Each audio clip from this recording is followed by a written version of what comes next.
नमस्कार विद्यार्थी मित्रांनो, आयटीआयला जर तुम्हाला 2026 मध्ये ऍडमिशन घ्यायचं असेल तर वेगवेगळ्या प्रकारची कागदपत्रे आपल्याला लागतात. जर तुमच्याकडे योग्य कागदपत्रे अवेलेबल नसतील आणि वेळेवर जर अवेलेबल नसतील तर यामुळे तुमचा फॉर्म रिजेक्ट होऊन तुमची ऍडमिशन सुद्धा कॅन्सल होते. त्यामुळेच आयटीआयचे फॉर्म चालू होण्याआधी सर्वांनी हे मेन कागदपत्र नाही का जमा करून घ्यायला पाहिजे.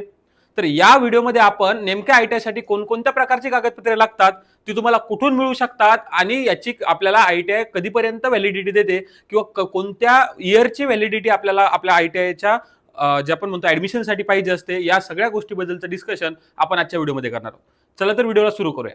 बघा, जर तुम्हाला 2026 मध्ये आयटीआयला ऍडमिशन घ्यायचं असेल किंवा कोणत्याही शैक्षणिक क्षेत्रामध्ये जर का तुम्हाला ऍडमिशन घ्यायचं असेल तर याच्यासाठी नाही का हे काही कागदपत्र आवश्यकच आहेत. म्हणजे हे कागदपत्र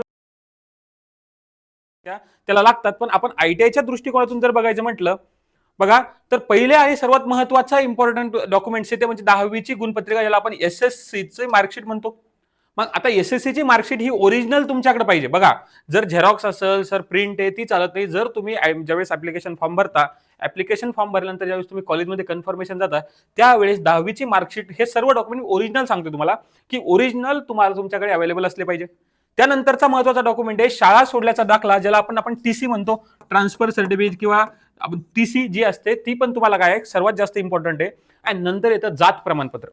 ज्या पण विद्यार्थ्यांना कॅटेगरीचा फायदा घ्यायचा आहे, जसं एससी कॅन्डिडेट असतात, एसटी कॅन्डिडेट असतात, ओबीसी असतात, एनटी वाले, विजय एनटीच्या वगैरे जे पण कॅन्डिडेट असतील त्यांना जात प्रमाणपत्र किंवा आपण कास्ट सर्टिफिकेट असणं त्यांना गरजेचं आहे. तसंच कास्ट सर्टिफिकेट सोबत ज्या विद्यार्थ्यांना नॉन क्रिमिनल लागू आहे त्या विद्यार्थ्यांना नॉन क्रिमिनल सुद्धा आवश्यकता आहे. आणि सर्वात महत्वाचं बघा, याच्यात मी आधार कार्ड दिलेलं आहे. आत्ताचं ऍडमिशन प्रोसेस जी होणार आहे, या आधी जी व्हायची ना त्याच्यात आधार कार्डची जास्त डेटा. आयटीआयची ऍडमिशन प्रोसेस चेंज झालेली आहे आणि तुम्हाला हे आता भविष्यात समजेल ज्यावेळेस फॉर्म चालू होतील. तर आधार कार्ड जे आहे ना तुमचं अपडेटेड आधार कार्ड पाहिजे. म्हणजे तुमच्या आधार कार्डला तुमचा मोबाईल नंबरही लिंक पाहिजे, आधार कार्डला तुमच्या बँक अकाउंटही लिंक पाहिजे आणि सोबत त्याच्यावरती काही चुका पण नाही पाहिजे. म्हणजे तुमच्या आईचं नाव, तुमच्या वडिलाचं नाव, तुमची डेट ऑफ बर्थ, त्या डेट ऑफ बर्थची म्हणजे नावाची स्पेलिंग, या सगळ्या गोष्टी नाही का आधार कार्डवरती व्यवस्थित पाहिजे. त्यामुळे जर आधार कार्डही तुमचं अपडेटेड नसेल तर आधी तुम्ही सर्वात महत्वाचा टप्पा आहे की फॉर्म भरण्याआधी तुम्ही काय करा, आधार कार्ड अपडेट करून घ्या. नंतर बघा, अधिवास दाखला, ज्याला आपण डोमेसाईल सर्टिफिकेट म्हणतो. कोणतं म्हणतो? Domicile certificate. डोमेसाईल सर्टिफिकेट काय दाखवतं रे? तर डोमेसाईल सर्टिफिकेट मध्ये काय दिसतं की तुम्ही कोणत्या राज्याचे रहिवासी आहात, त्या राज्यामध्ये तुम्ही कोणत्या ठिकाणी राहता, तुमचा जिल्हा कोणता आहे, तुमचा तालुका कोणता आहे, याच्यासाठी नाही का अधिवास प्रमाणपत्र असतं. मग आता या अधिवास प्रमाणपत्राचा काय फायदा असतो माहितीये का? जर तुम्ही महाराष्ट्रात असाल आणि महाराष्ट्रात तुम्ही आयटीआय करत असाल तर आपल्या नाही का जे पण महाराष्ट्रातले मुले त्यांना फीस कमी लागते. म्हणजे 100 रुपये. जर बाहेर अदर स्टेटचे असेल तर फीस जास्त लागते. आणि सोबत जो तुमचा जिल्हा असतो ना, त्या जिल्ह्यामध्ये तुमच्या जवळपास 90% जागा नाही का त्या जिल्ह्यातल्या मुलांसाठी रिझर्व्ह राहतात. मग जर तुमच्याकडे प्रॉपर त्या तुमच्या जिल्ह्याचं डोमिसाईल सर्टिफिकेट असेल, म्हणजे इन केस त्याच्यामध्ये सगळं जिल्हा तालुका मेन्शन राहतं, तर त्याच्यात म्हणजे तुम्हाला काय करू शकता, तुम्ही जिल्ह्यातल्या जागांसाठी तुम्हाला प्रेफरन्स भेटू शकतो. याच्यासाठी डोमिसाईल सर्टिफिकेट सुद्धा खूप जास्त महत्वाचं आहे. त्यानंतरचं महत्वाचं बघा, बँक खातं असलं पाहिजे तुमचं. आता काय होतं की आयटीआय मध्ये वेगवेगळ्या प्रकारच्या नाही का स्कॉलरशिप भेटतात तुम्हाला. एससी एसटी कॅन्डिडेट असतील त्यांना जे आयएमसीतून ज्यांची ऍडमिशन झाली त्यांना फीज रिटर्न भेटते. सोबत तुम्हाला आयटीआय मध्ये स्टायफंड भेटत असतो. मग याच स्टायफंड जर का तुम्हाला पाहिजे असेल त्याच्यासाठी नाही का बँक खातं पाहिजे. आणि मग या बँक खातं पण तुमचं नाही का आधार कार्ड सोबत काय पाहिजे, लिंक पाहिजे असतं.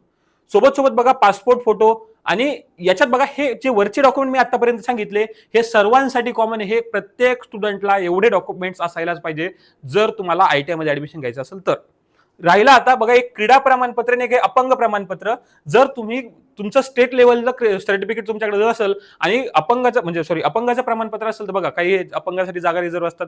आणि क्रीडावाल्यांना नाही का मी समोर सांगेल तुम्हाला एक्स्ट्रा गुण भेटत असतात. क्रीडा सर्टिफिकेट जर का तुम्ही स्टेट लेवलला जर क्रीडा सर्टिफिकेट असेल तुमच्याकडे त्याचे एक्स्ट्रा गुण भेटतात. तर त्याच्यासाठी तुम्ही काय करा, जेही विद्यार्थी ज्यांच्याकडे स्पोर्ट्स कोट्यातून त्यांना ऍडमिशन घ्यायची इच्छा आहे किंवा स्पोर्ट्सचं स्टेट लेवलचं सर्टिफिकेट आहे, नॅशनल लेवलचं सर्टिफिकेट आहे, त्यांनी काय करा, हे सर्टिफिकेट नाही का आतापासून जमा करून ठेवा.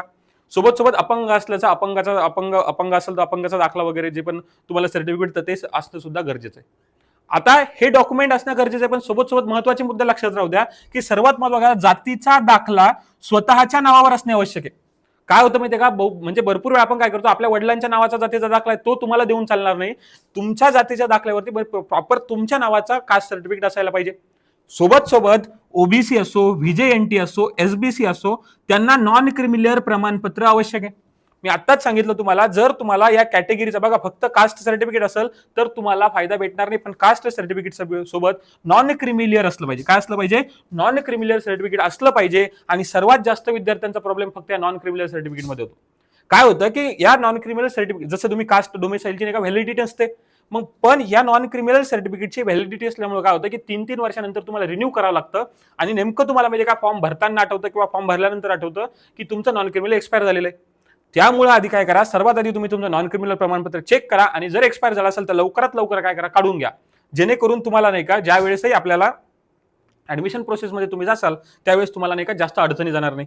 नंतर बघा, क्रीडा प्रमाणपत्र असल्यास अतिरिक्त गुण मिळू शकतात.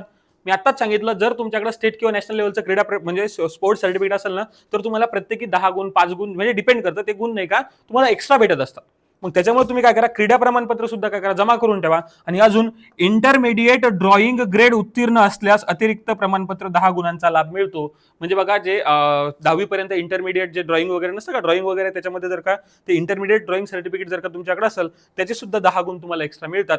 म्हणजे वरचे डॉक्युमेंट सर्वांसाठी कॉमन आहे, पण ज्यांना स्पोर्ट्समध्ये आणि जे पण विद्यार्थी नाही का या इंटरमिडिएट ड्रॉइंग एक्झाम पास झालेले आहेत त्यांनी ते 2 प्रमाणपत्र आवश्यक जमा करून घ्या. आणि फॉर्म भरताना आवश्यकपणे त्याच्यात काय करा, मेन्शन करा की तुमचं क्रीडा सर्टिफिकेट असेल त्याच्यात यस करा की स्पोर्ट्स कोट्यातून तुम्हाला अप्लाय करायचं आहे का, किंवा तुमच्याकडे काय इंटरमिडिएट ड्रॉइंग स्कूलचं सर्टिफिकेट आहे का, किंवा टेक्निकल सब्जेक्ट वगैरे तुमचे असतील तर ते आहेत का, हे प्रॉपर फॉर्म भरताना स्वतः प्रॉपर मेन्शन करा. म्हणजे अशा प्रकारचे एवढे सर्टिफिकेट आपल्याला लागतात. सोबत का मी आताच सांगितलं की क्रीडा प्रमाणपत्र असल्यास अतिरिक्त गुण मिळतात. आणि ड्रॉइंग ग्रेड उत्तीर्ण असल्यास तुम्हाला एक्स्ट्रा 10 गुण, म्हणजे जेवढेही तुमची टोटल बनेल का नाही 10वीची, कारण 10वीच्या बेसवर मॅक्झिमम ट्रेड भरतो आपण, या 10वीच्या गुणामध्ये तुम्हाला 10 गुण मिळतात. म्हणजे तुम्ही काय करता, मेरिटमध्ये वरती जाऊ शकता जर तुमच्याकडे क्रीडा आणि कोणतं इंटरमिडिएट ड्रॉइंगचं सर्टिफिकेट असेल तर. लक्षात घ्या की एवढे सगळेच्या सगळे डॉक्युमेंट्स नाही का आपल्याला ऍडमिशन आयटीआयला ऍडमिशन करण्यासाठी खूप जास्त महत्वाचे आहेत. सोबत मी सांगितलं तुम्हाला, ज्यावेळेस तुम्ही अपलोड करता ना डॉक्युमेंट, ज्यावेळेस तुम्ही फॉर्म भरणार आहे, फॉर्म चालू होईल आयटीआयचे, ज्यावेळेस तुम्ही फॉर्म भरसाल त्या फॉर्म भरताना एका सर्व कागदपत्रे पीडीएफ फॉर्मॅटमध्ये तुम्हाला स्कॅन करून, चांगल्या क्वालिटीमध्ये स्कॅन करून काय करा, अपलोड करा. आणि फॉर्म भरताना विशेष काळजी घ्या की तुम्ही जे डॉक्युमेंट्स वगैरे लावता त्या डॉक्युमेंट्सवरती जे डॉक्युमेंटचे नंबर असते, डॉक्युमेंटची जी एक्सपायरी डेट असते किंवा जो मिळाल्याची तारीख असते ती प्रॉपर भरून काय करा, व्यवस्थित चेक करत जा. अशा पद्धतीनं आजच्या व्हिडिओमध्ये आपण काय बघितलं बघा, की आपल्याला आयटीआयच्या ऍडमिशनसाठी कोणकोणत्या प्रकारचे डॉक्युमेंट्स लागणार आहेत. तसंच आपण आयटीआयचा फॉर्म नेमका काळजी म्हणजे कोणकोणते डॉक्युमेंट्स इम्पॉर्टंट आहेत आणि काही कास्टसाठी जे डॉक्युमेंट लागतात, जसं की ओबीसी वगैरे कास्टसाठी नाही का नॉन क्रिमिनल लागतो. जर तुम्ही ओपन मध्ये येत असाल तर ओपनला नॉन क्रिमिनल लागत नाही. आणि जे कॅटेगरीवाले विद्यार्थी ज्यांना कॅटेगरीचा लाभ घ्यायचा आहे आणि ज्यांना नॉन क्रिमिनल लागू आहे त्यांनी category certificate, caste certificate plus non criminal certificate दोन्ही असणं गरजेचं आहे. या सगळ्या प्रकारचे डॉक्युमेंट्स आपल्याला आयटीआयला ऍडमिशन घेण्यासाठी लागत असतात. त्याचप्रमाणे अजून एक महत्त्वाची गोष्ट परत एकदा सांगतो मी तुम्हाला, जर तुम्ही आधार कार्ड जर तुमचं अपडेट नसेल तर सर्वात आधी तुम्ही आधार कार्ड अपडेट करून घ्या. आधार कार्ड अपडेट केल्याशिवाय कोणीही आयटीआयचा फॉर्म भरू नका.